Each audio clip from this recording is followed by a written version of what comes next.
everyone, the Green Scorpion here, and despite having made a content about them very recently, it looks like I'm not done talking about the rogues and the likes just yet. So grab your guns and scrolls, gents, because we're jumping into Gunfire Reborn. Developed by Chinese studio Duoyi Network and originally released in 2021 for Windows, Gunfire Reborn takes inspiration from games like Borderlands and Enter the Gungeon to create an intense, cel-shaded first-person shooter full of randomized loot for endless possibilities. It works great as a solo adventure, but the real fun of the gameplay comes from the multiplayer, where you and up to 3 friends can cover each other's backs against a variety of enemies and bosses. This came at a great time for me because I've been missing good squad-based shooters like Call of Duty Zombies and Left 4 Dead. Team Fortress 2 has man versus machine, sure, but the servers currently have a bad case of invasive bot accounts. Unfortunately, the machines have won for now.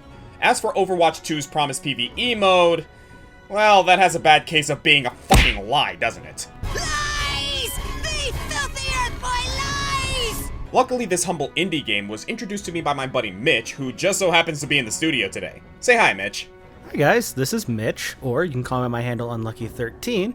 You might know me from Oscar's server on the few times I happened to show up. Anyway, it kind of felt like it was my duty to show Gunfire Reborn to new players, since that's how I found out about it, when a friend of mine bought me the game and wanted my help for a few runs. But real quick, I got deeply invested to the point where I know the ins and outs of almost every single character. And it's those characters that I'm gonna be focusing on today. What? We're gonna focus on today. Oh, we're collaborating here then. Yeah, my schedule is free. Besides, you said so yourself. This game is better with a squad, and I think I know a little more about Gunfire than you do, pal, because I showed it to you. You know what? Fair enough. Let's start with the overview. Gunfire's base game gave you about 6 cuddly commandos to choose from, and over the years, Duoyi has continued to support the game with both free updates and some paid DLC. At time of writing, there are about 12 heroes to choose from, each with their own unique abilities that drastically affect your strategy and the potential for your builds on a given run. This game does a really good job easing you into the action with rising difficulty settings, letting you set the pace on just how far you want to go.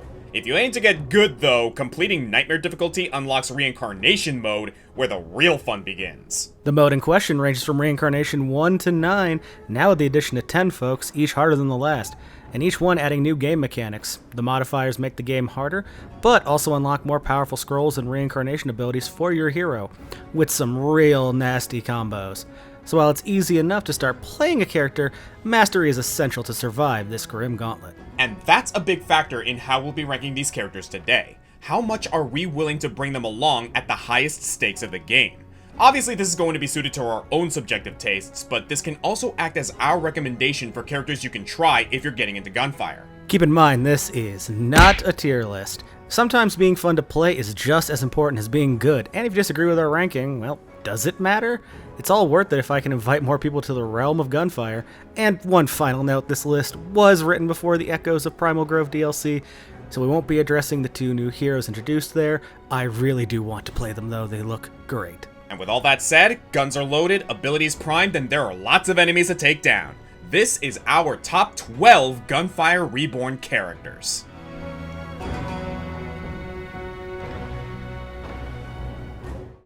Ooh, he's a big boy.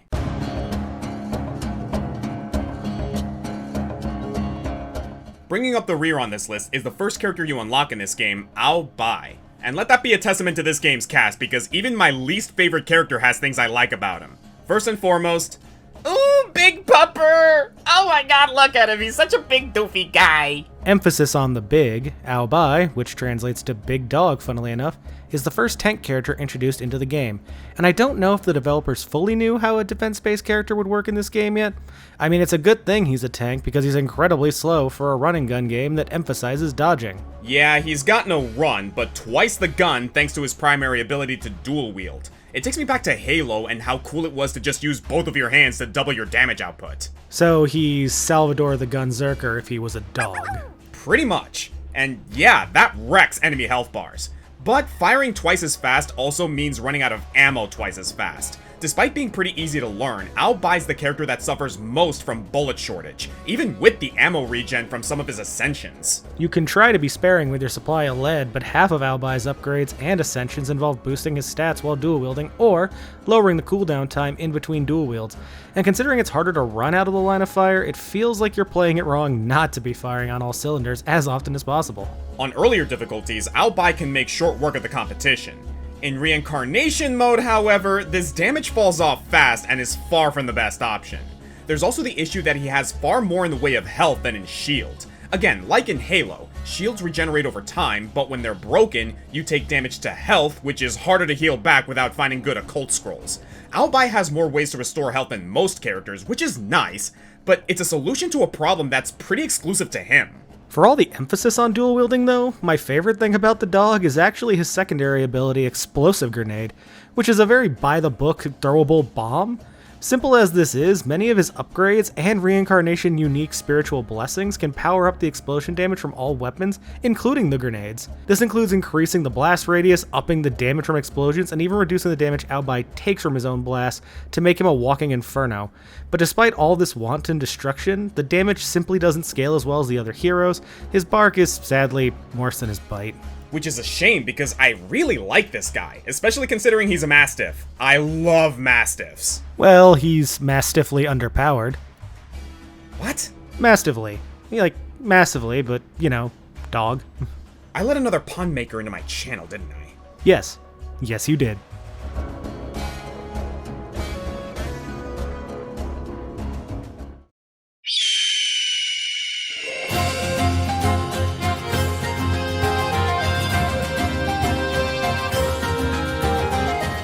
Diving into number 11, we have the next character you unlock after Albai, the Emerald Hawk, Ching Yen. And if Albai was meant to introduce us to tanks, Ching makes his impression as a get in there character. In a game about shooting, you usually don't want to get in close, yet it seems every first-person shooter nowadays has those characters or weapons that work best in melee range. Ching Yan fits that Genji-like niche that puts an interesting spin on the usual playstyle of this game.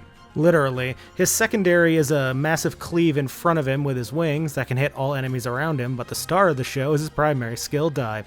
Simply put, it's a foot dive, sending the birdie straight at his target. It's the most damaging primary in the game, at least base damage-wise, or at least it was before they added more characters. And it even has invincibility frames to make your approach safer. You'll just want to make sure you have a good exit strategy, aka you'll need to finish off all the enemies you just dove into, or prepare to be plucked and deep fried. Helping this slightly is Ching Yan's unique armor mechanic, not to be confused with the shield of most other characters. Yeah, they probably could have named it something better. Unfortunately, while other characters have shields that always regenerate after a few seconds of not receiving damage, Ching Yan's armor only replenishes when you land a dive attack. God forbid you miss your target, though it strangely does work if you break pots and boxes with it. Took me a long time to realize that. He's certainly not beginner friendly, especially for the third character in the roster. And on a personal note, I really tried to like this guy. He's got this glass cannon playstyle that caught my attention early on, like playing a monk in D&D. I mained him for a while, but eventually I found that even his burstiest builds don't scale as well as other characters. He's just so brittle, and other characters can do what he does from a safer distance. I'm all for awesome bird people, but this guy's no Rivali. I have to agree, honestly. There's some fun combos with his reincarnation abilities that sacrifice his armor for more ability power, turning him into a sort of one-kick man. And I like how his playstyle synergizes some of the closer ranged weapons.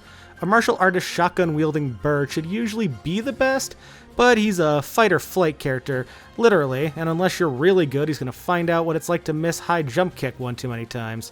He's certainly no acrobatic spamming Halucha, that's for sure.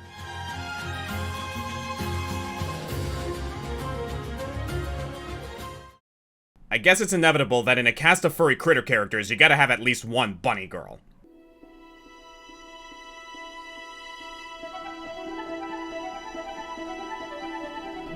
Shifting to a contrary sentiment, Tao is a character that I didn't try out until much later in my playtime, and I really wish I tried her out earlier. She's much easier on beginners, with abilities that all synergize together beautifully. If Samurai Bunny doesn't grab your attention, it might please you to know that Tao is as well balanced as the Taoist philosophy she's named after. Really? I figured she was just named after the Mandarin word for peach. She's got that move where she makes an explosion of peach blossoms and everything. True, but I also think she took some inspiration from the Taoist temple of the Washan Mountain. It's said that the swordsman there had a technique inspired by the falling of plum blossom petals, often depicted with the petals surrounding their blade as if summoned by their slashes. That sounds like an anime thing. Yeah, it's popular in a lot of manhwa. Manhwa? Like manga, but Korean. And I'm sure the manhwa artists got that idea from somewhere. Okay, not gonna lie, that's pretty awesome. So our Peach Bunny here has 2 solid skills to work with, starting with Swords Out, which summons flying swords to fire at opponents. It's especially nice because you can activate this ability while performing other actions like firing your weapon, reviving an ally, or casting your secondary skill, Fatal Bloom. This is that aforementioned Petal Dance that hits an opponent instantaneously and marks them with pink damage, causing them to be Petal Danced again if you can hit them 12 or more times with another weapon. So while builds for Tau can either favor the Fatal Bloom or Swords Out, there's one through line. Both benefit from rapid fire weapons. Tao's got a mechanic called Blade Heart that stacks every time you consume about 15 ammo of one of her weapons. The more Blade Heart stacks you've got sheathed in there, the more swords you can yeet at your enemies. So whether you're attacking with blades or buds, the way to capitalize on this is to fire wildly. Doesn't matter how much individual damage each bullet does, the more shots fired, the more shots you get to fire. The concept for this character is nice and simple, making your choice of weapons and ascensions quite obvious. And that's maybe the downside here. I think once you get used to Tau, there's not a lot of creativity in her builds. A competent Tau player is going to be doing more or less the same thing in every run. And if you can help it, that thing should be Ice Blade, a frankly insane reincarnation combo causing her swords to deal true damage every time they hit for each individual blade. There aren't many sources of true damage in this game, so take them where and when you can. Honestly, makes it sound like we're ranking her too low. Maybe. But we've already reached the point where I really like all the characters. Someone has to take 10th place, and this heroine looks like she'll have a spring in her step either way. Well, if you're trying to break into reincarnation mode, you can do a lot worse than this Bushido bunny. Oh, heroine. God damn it.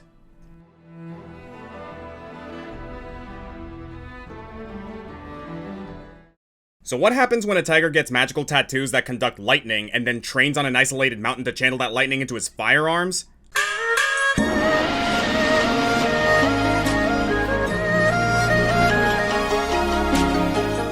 You get Lei Luo, the game's go-to sniper, go-to lightning user, and go-to character for Mitch. My baby boy!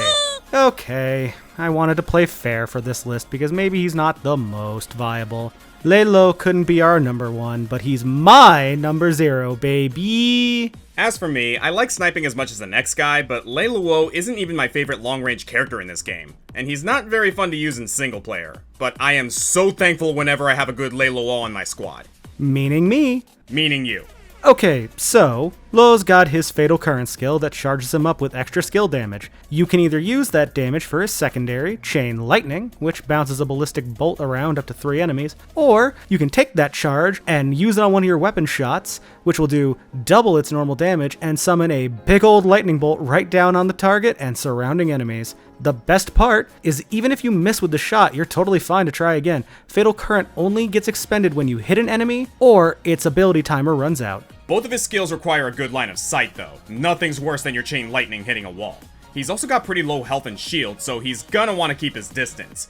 But if that's a problem for you, he's got Ascensions that let him deal continuous damage to enemies in his vicinity, kinda like Azure Striker Gunvolt. And he's got one of the best movement speeds in the game for running away, further augmented when Fatal Current is active. That's not even getting into the build options. There's so many good choices. Lei Luo has the only unique in-game buyable trait, and he can choose a specific augment for each run that can be rerolled infinitely at no cost. Anything from a super strong starting sniper, permanent crit upgrades for weak shot kills from over 15 meters away, etc, etc. They're great! He is a bit of a one-trick tiger though, so I can understand if not everyone is going to be as on board with Electric Tigger as Mitch is. But if you like headshots and crit damage, he's the feline for you. I am the king of the storm, the long-range ranger. Gaze upon my Nintendo Zap Gun and tremble. Tremble! Hey, would you mind trembling over there though? You're getting a little close. Oscar, you're supposed to keep these guys off me. Sorry, Mitch. I've already moved on to one of my favorite characters.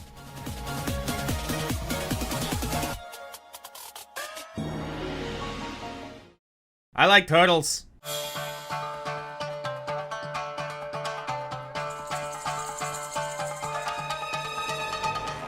We're stepping into an Oscar exclusive zone here because I pretty much never played this guy, but I still have a lot of positives to say about Chien Sui. The best tank in the game, and that makes sense because he's, well, a tortoise. But it's not just slow and steady that helps him win the race. Steady, certainly, but slow, not at all. This hero in a half shell is my kind of guy. We're still ranking him a little low because he's admittedly another example of a one-trick reptile, but that one trick is incredibly potent. Basically, it's Captain America's charging star.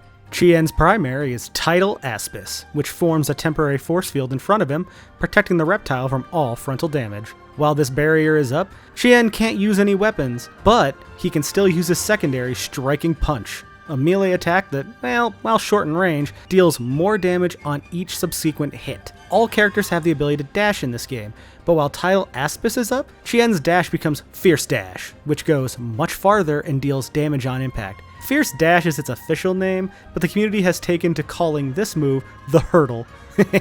Get it? It's funny.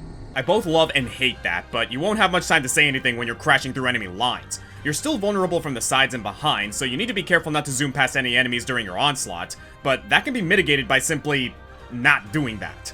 Or having a good squad watching your back. Oscar and I have done a lot of runs, with him as Chien Sui and me sniping with Lay Low. Neither of these two are the best in single player. Debatable. But they shine in a classic D&D party composition.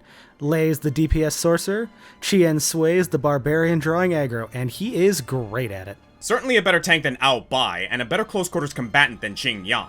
Even without the shield up, he's got good bulk, and if you equip him with a good sword, he can easily carve his way out of any situation that he's charged into.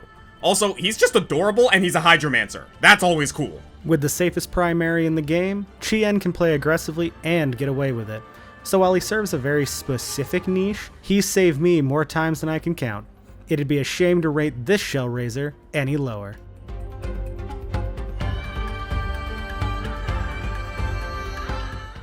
I suppose in a game like this, a Kitsune was inevitable. Fun is an important aspect of these characters to us. We still need to balance that out with viability and the objective strength of each hero, which is why some of our personal favorites got stuck at 8th and 9th. But if we rate it purely on objective strength, a strong case could be made for Lee. This little vixen has been the most severely nerfed character in the history of the game so far, and let me tell you, she needed those nerfs. A true master of the incendiary arts, Lee the Fox doesn't have a lot of health, nor does she have good shields. Hell, she doesn't even have great movement tech to get out of the way of enemy attacks. What she does have, though, is fire, and lots of it.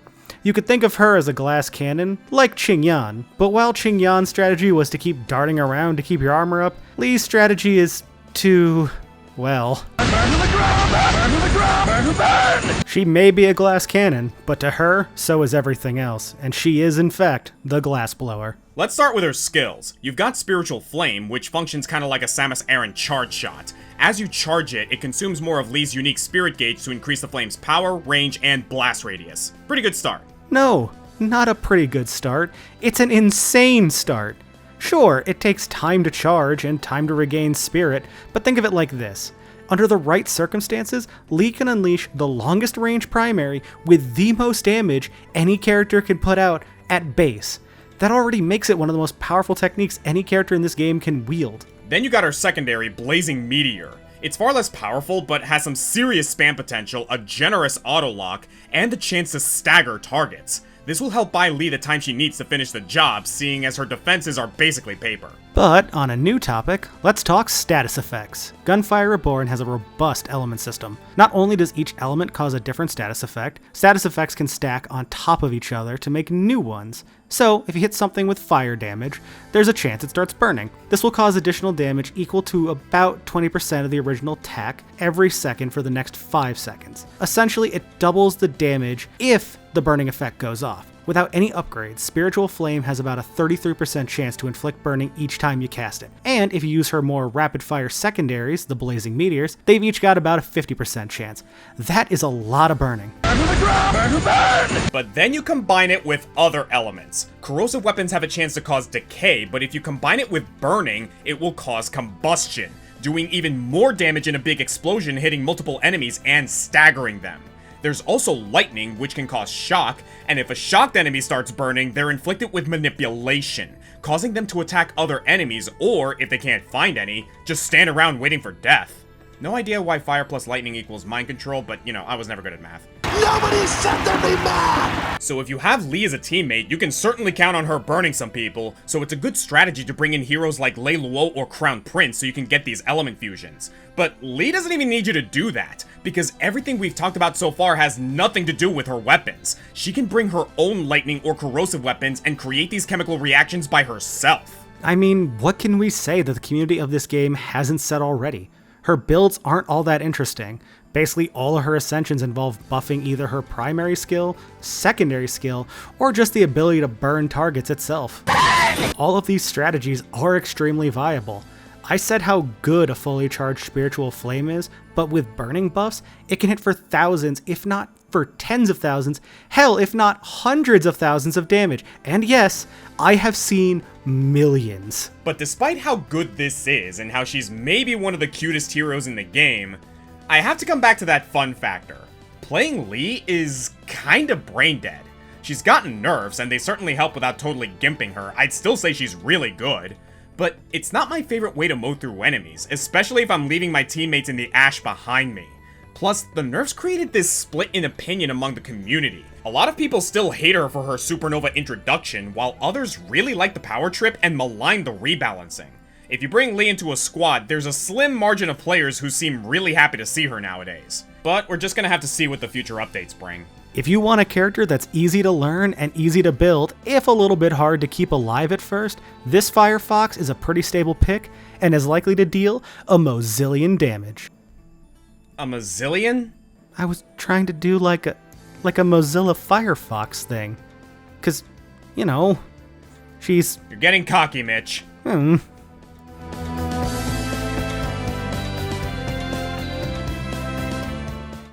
Fortune smiles upon us today.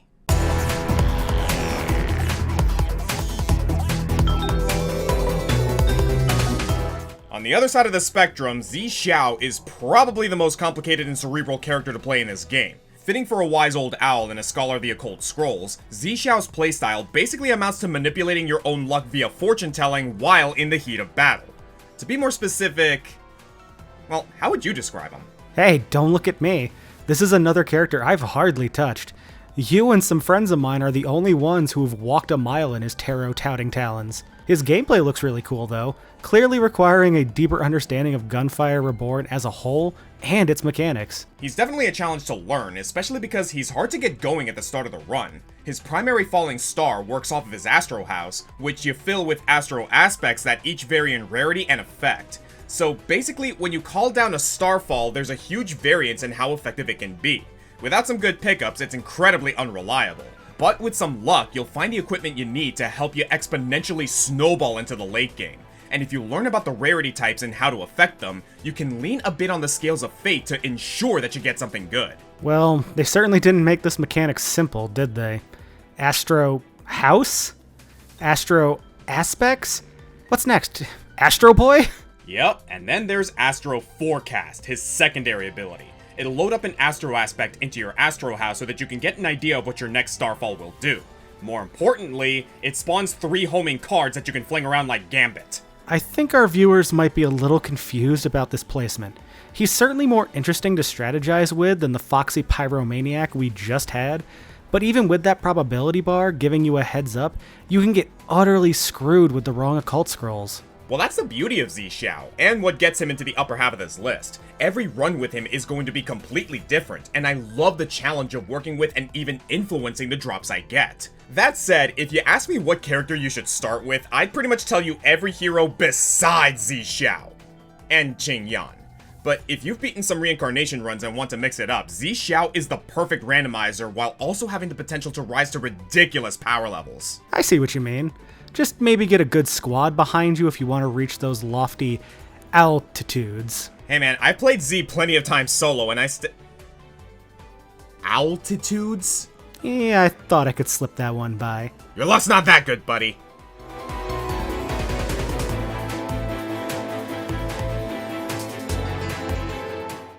Hey Oscar, I just got another entry for your Sun Wukong XPs. Trust me, I know.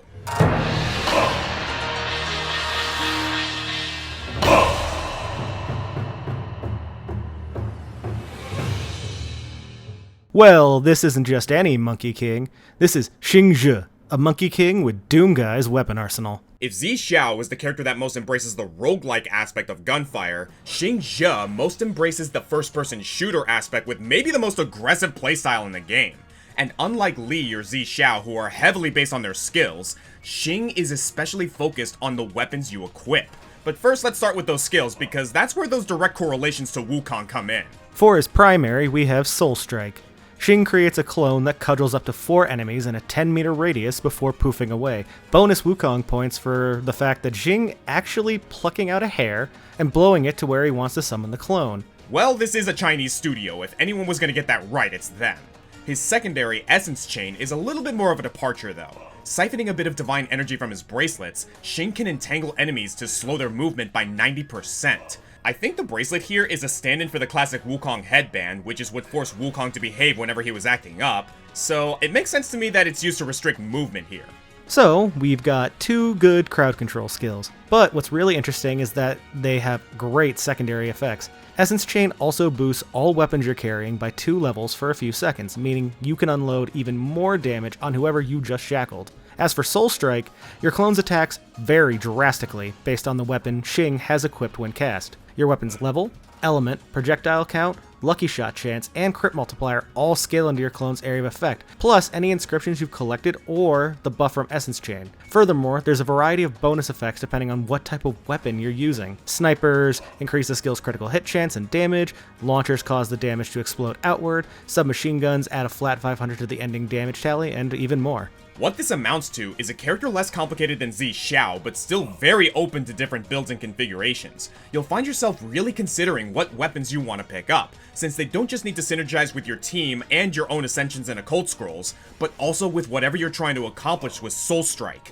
The skills still matter immensely, but they contribute in a way that keeps your playstyle firmly in the usual realm of a shooter. Bad RNG runs are certainly possible, but at worst, Xing can still maneuver through with good play and decision making. And at best, he's downright explosive. A great character if you want a creative mechanic that still lets you get right down to business. Monkey business? Yeah. You've hit your animal joke limit, Mitch. I'm cutting you off. Already? We still have 4 entries. You should have thought about that when you hit me with altitude.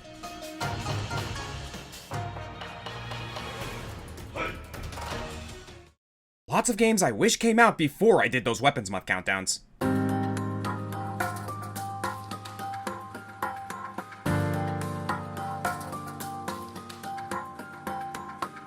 One of the most recently added characters to the game, we have Momo, the ink-wielding squirrel.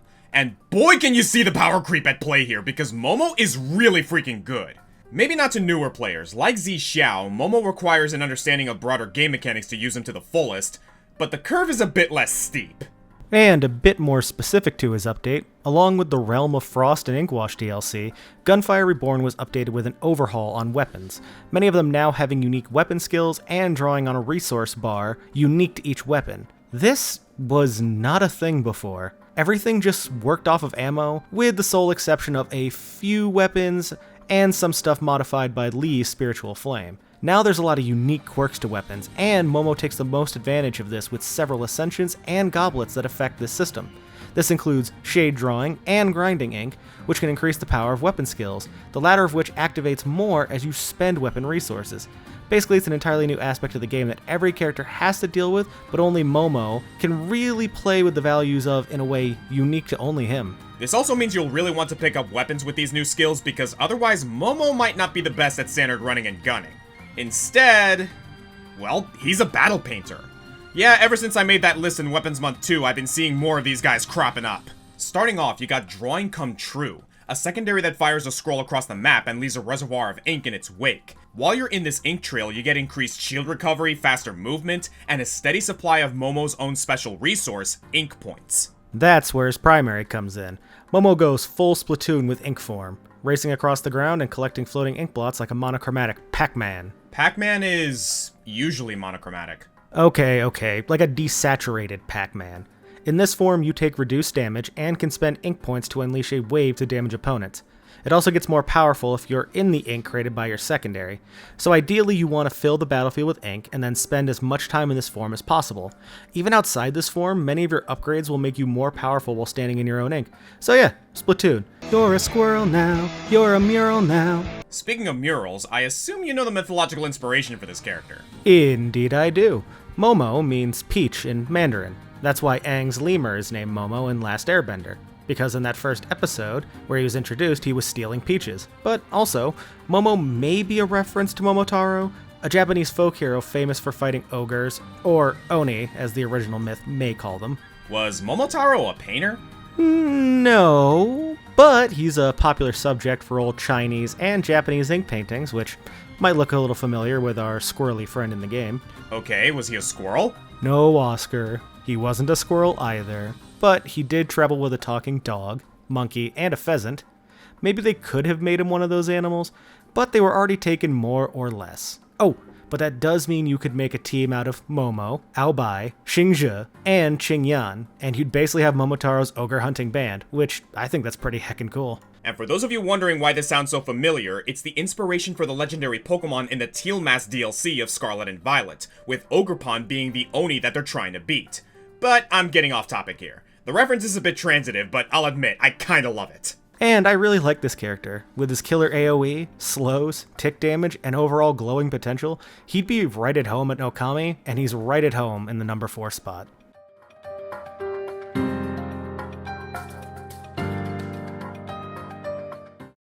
And here is my baby boy.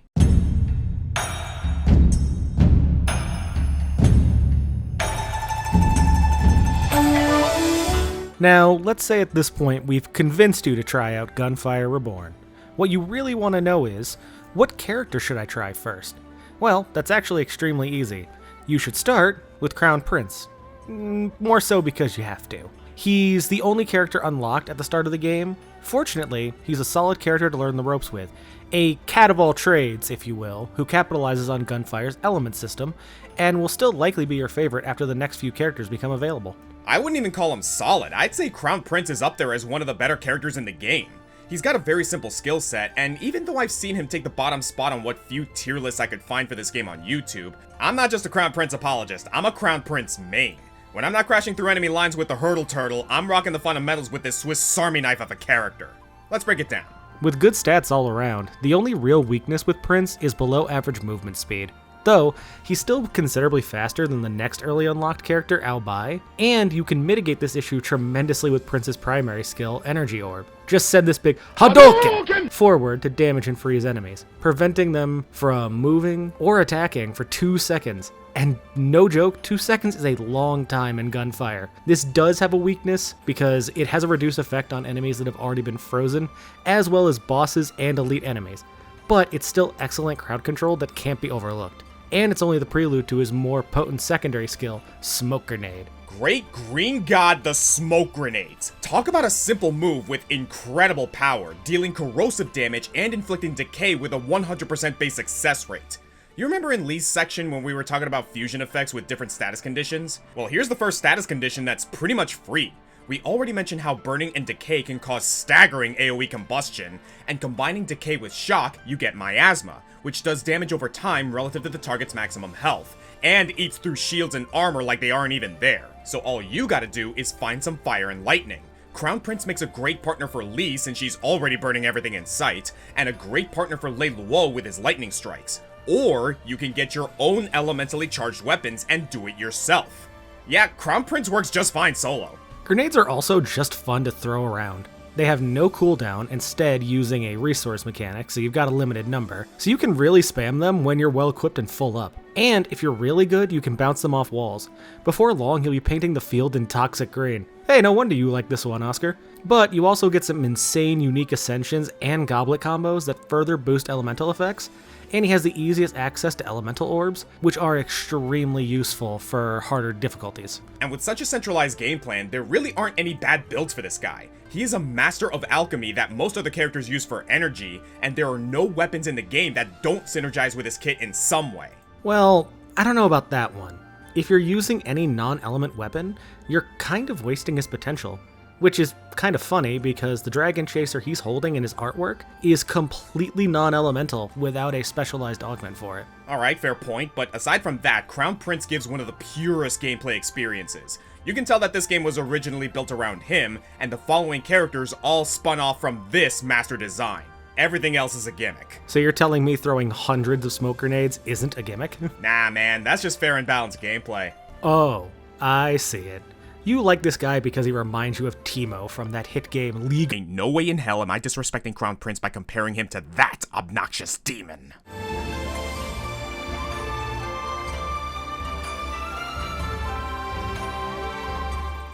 A red panda with a mech. God, I love the creativity.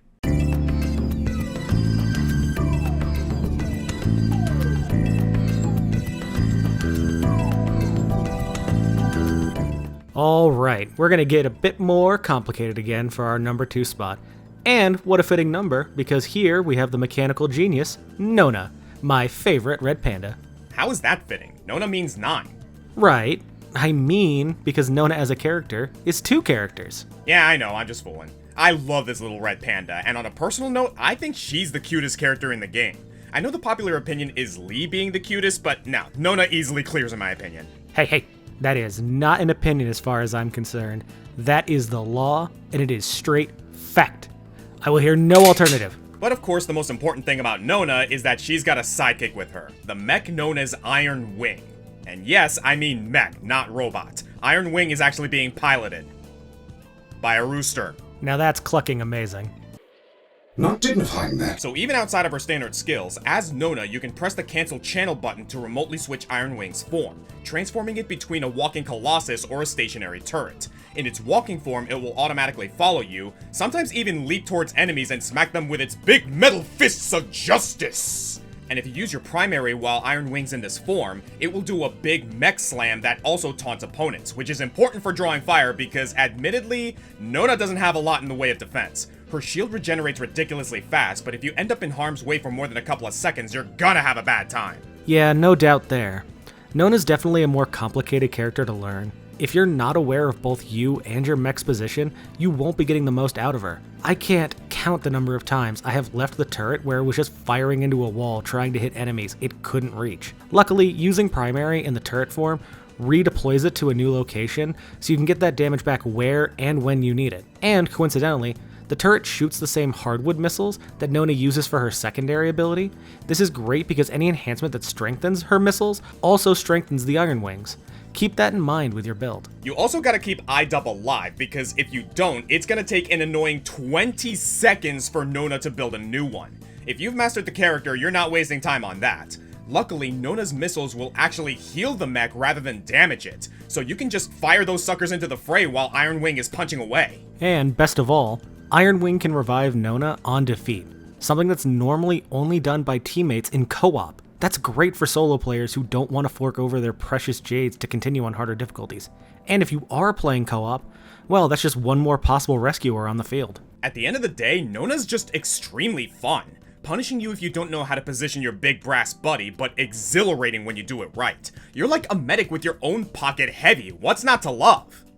Well, only that she's not the final character on this list, our number 1 Gunfire Reborn character. Oh man, this went by fast. And for once, this isn't going to be spoiled by the process of elimination because most of you probably never even played this game before. Well, hopefully we've changed that today. And if not, hopefully our number 1 marksman will.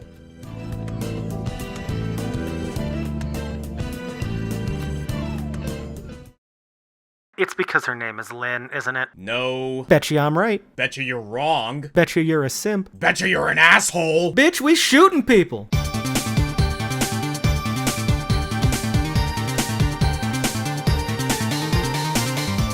Okay. So she's no Lyn the Fire Emblem Swordmaster, but you'll be getting just as many critical hits with this Arctic Ram from the most recent batch of DLC. Actually, the ice theme is why she has that name.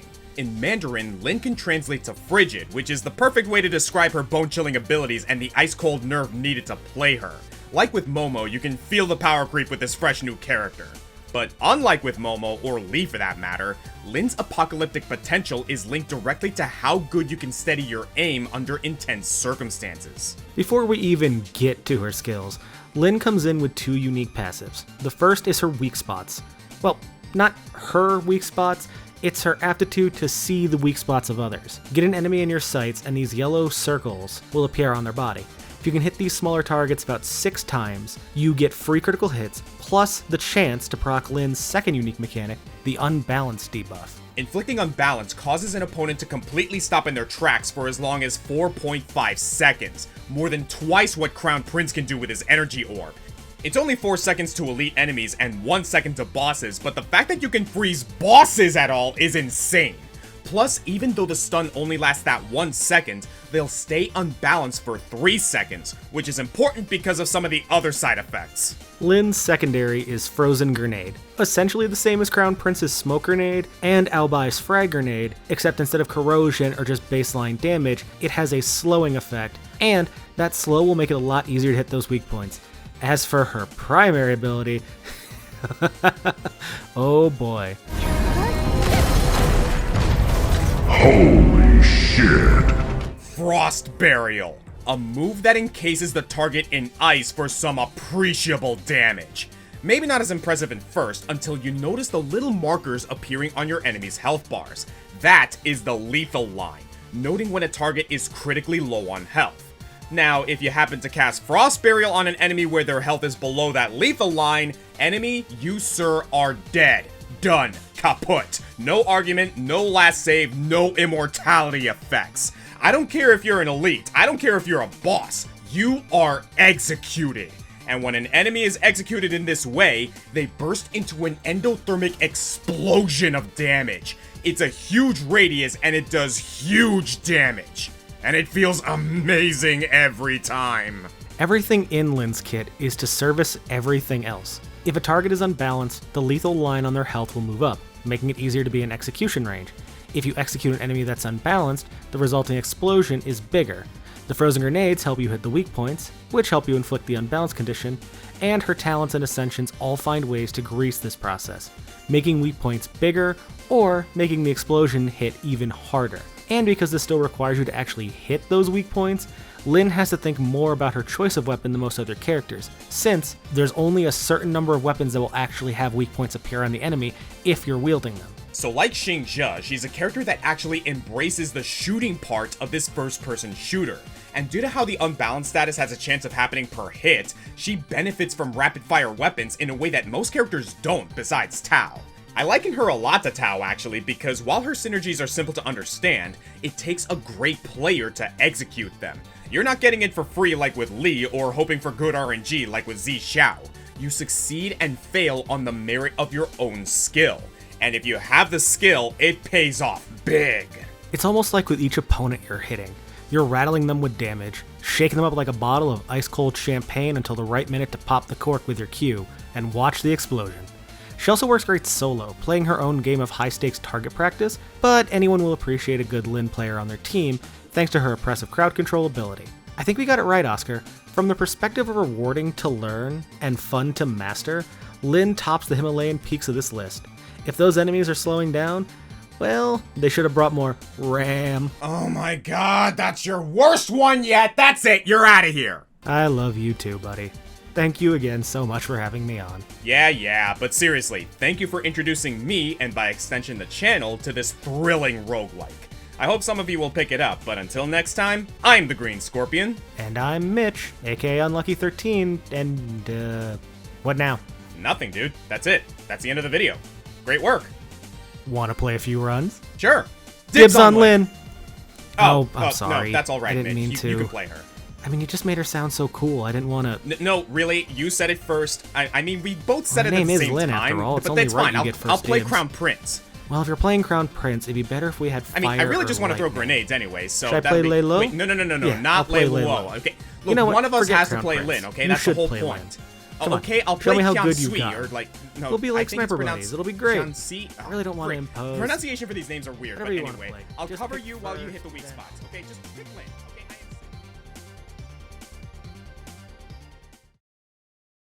But they were absolutely doing it in parody. They wanted it to look like, because they're parodying Pokemon. That's the difference. If they're trying to be Pokemon and doing it, it's wrong. When you're trying to parody Pokemon and doing it to to stand against Pokemon, you can't really sue them for that. It looks alike on purpose. There's a whole discussion to be had about that whole spiel. Yeah. Well, of course. The only reason I don't like or don't care for Power World, and I get it, it's a parody, but my god, that game is so fucking tone deaf. Yeah. Yeah. Oh, yeah, it is.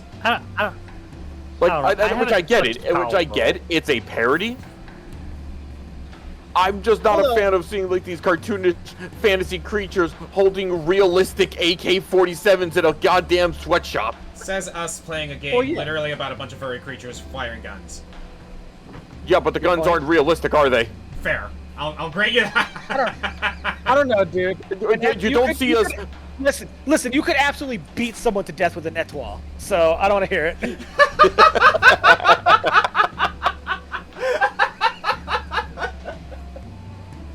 Also, this weapon, the étoile, it literally says Fire Plum Blossom. Why are you not just committing to the bit? Why call her Peach?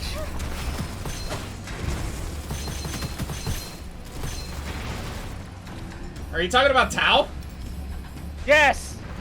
You're still salty about that, aren't you?